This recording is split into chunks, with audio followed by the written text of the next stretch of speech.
Hello दोस्तों, मैं आज आप लोगों के सामने सेकेंड सेमेस्टर बीसीए की पुस्तक काव्य कुंज में पाठ 3 भूषण के पद, जिसके कवि भूषण जी है, उसके बारे में बताने जा रही हूँ। तो चलिए दोस्तों, पहले कवि परिचय जान लेते हैं। तो कवि भूषण जी का जन्म है सीसी 1613 में और इनका जो मृत्यु है 1715 में बताया जाता है। ये बुंदेली राजा छत्रसाल और मराठा राजा शिवाजी प्रथम के दरबार के एक भारतीय कवि थे। उन्होंने मुख्य रूप से ब्रजभाषा में लिखा है, जिसमें संस्कृत, अरबी और फारसी भाषाओं के शब्द भी शामिल हैं। ये जो है उत्तर प्रदेश के कानपुर जिले के घाटमपुर तहसील में टिकवापुर गांव में एक ब्राह्मण परिवार में रहते थे। इनके भाई हैं चिंतामणि और मतीराम। कवि भूषण अनमोल कवि उन्हें चित्रकूट के रुद्र प्रताप द्वारा प्राप्त उपाधि है। तो इनकी जो मुख्य रचनाएं हैं, साहित्यिक रचनाएं, शिवाभूषण, शिव बावनी, छत्रसाल दशक, सारांश की कहानी। तो चलिए दोस्तों, कविता के बारे में चलते हैं।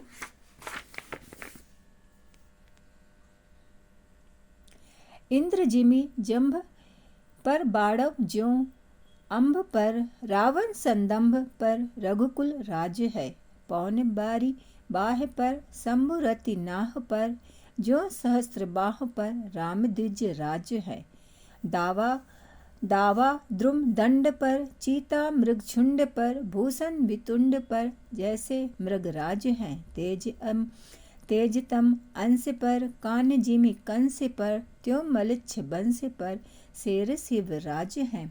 तो यहाँ कवि जो है भूषण जी शिवजी महाराजा की वीरता के बारे में वर्णन करते हुए लिखते हैं कि उन्होंने शिवजी महाराज को वीरता का वर्णन किया है। भूषण कहते हैं कि जैसे इंद्र के जंभासुर नामक राक्षस का वध किया और जल की अग्नि जल को नष्ट करती है, और घमंडी रावण पर रघुकुल के राजा ने राज्य किया, और जिस प्रकार पवन जल युक्त बादलों को उड़ा ले जाता है, और शिव शंभु ने रति के पति कामदेव को भस्म किया था, तथा सहस्त्रबाहु अर्जुन को मारकर परशुराम ने विजय प्राप्त की, तथा जिस प्रकार जंगल की अग्नि जंगल को जला देती है, और चीता हिरणों के समूह पर जंगल का राजा शेर हाथियों पर अपना अधिकार कायम रखता है, और रोशनी अंधकार को समाप्त करती है, जिस प्रकार कृष्ण ने अत्याचारी कंस का वध किया, ठीक उसी प्रकार मलेच्छ वंश पर वीर शिवाजी महाराज शेर के समान हैं।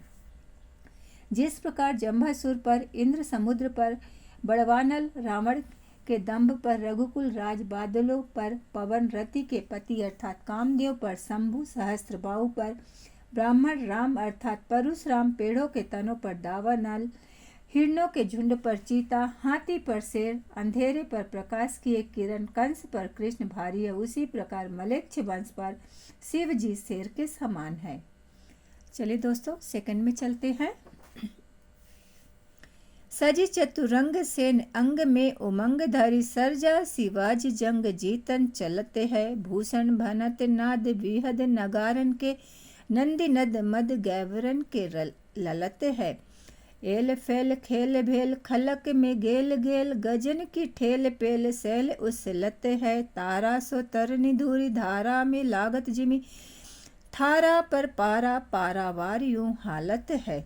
सो सेकेंड स्टेज में कवि बता रहे हैं कि कवि जो चतुरंगिनी सेना का वर्णन करते हुए युद्ध में प्रस्थान कर रहे हैं, शिवाजी महाराज, उसके बारे में बता रहे हैं।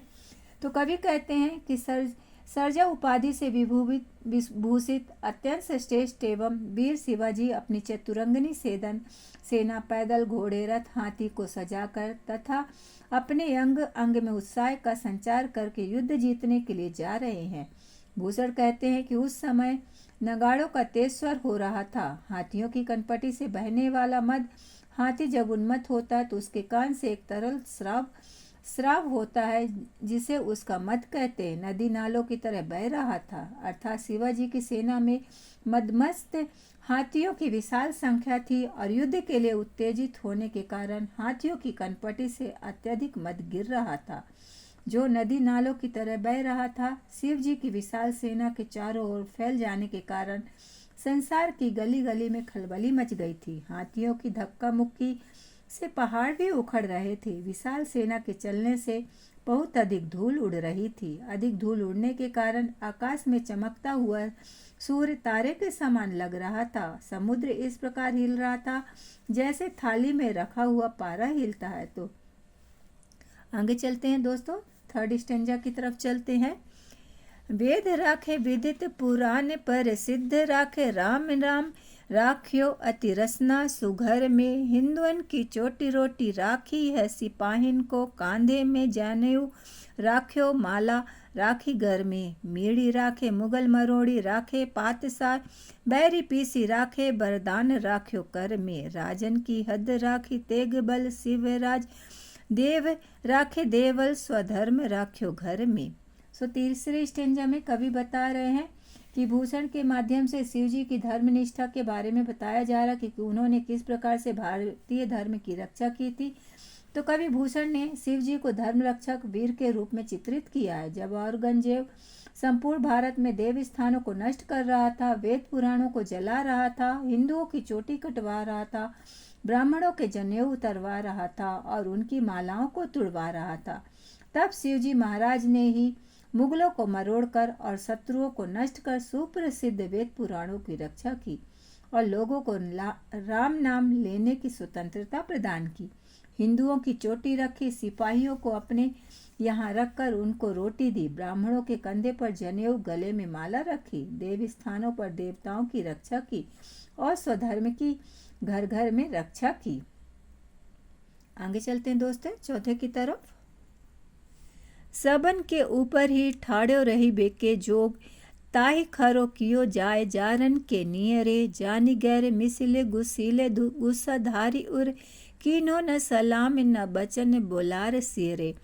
भूषण भनत महावीर बलकन लाग्यो, सारी पात साही के उड़ाए गए जियरे। तमकते लाल मुख शिवा को निरखी भयो, श्याम मूरख नौ रंग सिपाय मुख पियरो।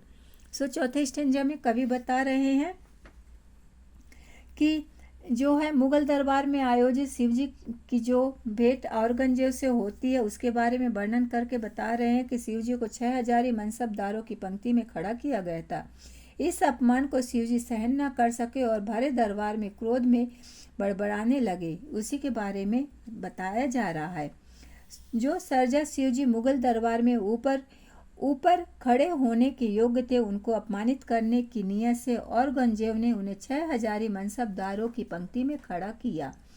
अपने प्रति किए गए इस अनुचित व्यवहार से गुस्सा हुए शिवजी अत्यधिक कुपित हो उठे और उस समय अवसर की मर्यादा के अनुकूल न तो शहंशाह औरंगजेब को सलाम किया और न विनम्र शब्दों का ही प्रयोग किया। भूषण कहते हैं कि महाबली शिवजी क्रोधावेश से गरजने लगे और उनके इस क्रोधावस्था के व्यवहार को देखकर मुगल दरबार के सभी लोग जी उड़ गए, अर्थात डर गए, भय से हक्का बक्का हो गए।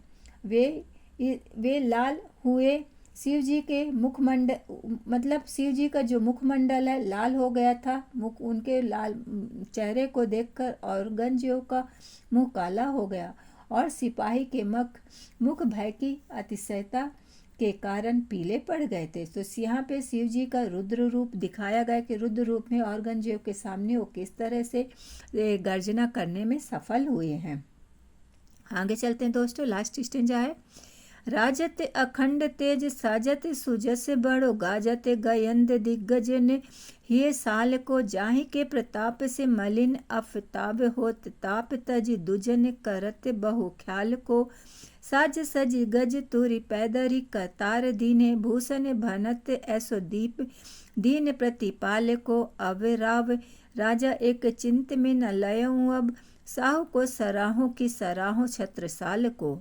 सो यहाँ पे कवि जो है छत्रपन्ना नरेश छत्रसाल के जनता के प्रति व्यवहार के बारे में और उनके शौर्य के बारे में वर्णन करते हुए कहते हैं कि अखंड तेज से विभूषित, जिनकी कीर्ति चारों ओर फैली है, जिनकी सेना और उनके हाथियों की चित्कार से दिशा दिशा के राजाओं के हृदय में भय और थर थर की आवाज़ सुनाई देती, जिसके प्रताप को सुनकर विधर्मियों के चेहरे की रौनक गायब हो जाती। ऐसे राजा जो ब्राह्मणों सज्जनों के ताप यानी कष्ट को हर कर उनकी पूरी चिंता करता, जो सदैव अपनी सुसज्जित सेना पैदल सिपाहियों के साथ राज्य की रक्षा के लिए सन्नद्ध रहता है। ऐसे छत्रसाल को छोड़कर भला भूषण अपने मन में किस राजा के लिए सम्मान देख सकता है।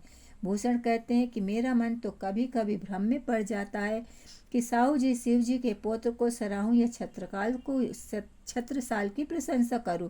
दोनों में तुलना नहीं की जा सकती, अर्थात दोनों अपने अपने क्षेत्र में अप्रीतम है और बहुत ही वीरशाली हैं।